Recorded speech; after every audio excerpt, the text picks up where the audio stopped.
வணக்கம். இன்றைக்கி ஜானஸ் கிச்சனில் ஆஃபீஸ்க்கு எடுத்துகிட்டு போகிற மாதிரி ஈஸியான லஞ்ச் பேக்கிங் செய்யலாம். முதல்ல உருளைக்கிழங்கு வறுக்கிறதுக்கு உருளைக்கிழங்கை மெல்லிசாக கட் பண்ணி கழுவிட்டு ஒரு பிளேட்டில் போட்டுக்கிறேன். அதில் காரத்துக்காக மிளகாத்தூள், உப்பு, மஞ்சள் தூள், கொஞ்சம் கருவேப்பிலை, கொஞ்சம் பெருஞ்சீரகம் நசுக்கி போட்டு தண்ணி கொஞ்சம் தெளித்து இந்த மாதிரி பெசரி ஒரு 10 நிமிஷம் ஊற வச்சுக்கலாம். கண்டிப்பாக 10 நிமிஷம் ஊறணும். இப்போ தோசை தவா காஞ்சதும் அதில் எண்ணெய் ஊற்றிக்கிட்டு நம்ம பெசரி வச்ச உருளைக்கிழங்கெல்லாம் நல்லா பரத்தி விட்டு நல்ல லோ ஃப்ளேம்லேயே மூடி போட்டு இந்த மாதிரி ஃப்ரை பண்ணிக்கலாம். மறுபடியும் திறந்துட்டு திருப்பி போட்டுட்டு மூடி வச்சு இந்த மாதிரி லோ ஃப்ளேம்லேயே வச்சு ஃப்ரை பண்ணிக்கலாம்.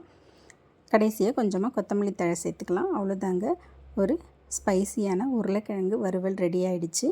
அடுத்ததாக ஒரு தவாவில் ஒரு 2 ஸ்பூன் எண்ணெய் ஊற்றிருந்தேன். எண்ணெய் காஞ்சதும் கடுகு, உளுத்தம்பருப்பு, கடலைப்பருப்பு தாளிச்சிக்கிறேன். அதெல்லாம் பொரிஞ்சு வந்த பிறகு அதில் காரத்துக்காக 2-3 பச்சை மிளகாய், கொஞ்சம் கருவேப்பிலை சேர்த்து வதக்கி விட்டுக்கிறேன். அதை வதங்கின பிறகு ஒரு கைப்பிடி நிறைய துருவின தேங்காய் கொஞ்சம் நெத்து தேங்காவாக இருந்தால் நல்லாயிருக்கும். துருவின தேங்காய் சேர்த்து அதையும் வதக்கி விட்டுட்டு டேஸ்ட்டுக்கு தகுந்த மாதிரி உப்பு போட்டு ஒரு 2-3 நிமிஷத்துக்கு நல்லா கிளறி விட்டுக்கிறேன். இப்போ இது கூட நல்லா உதிரியாக வடித்த சாதத்தை எடுத்து கலந்து விட்டுக்கிறேன்.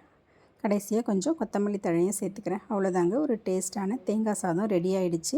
நம்ம இது ரெண்டையுமே சாதம் வேகிறதுக்குள்ளே ஒரு 15லேருந்து 20 நிமிஷத்துக்குள்ளே செஞ்சிடலாம்.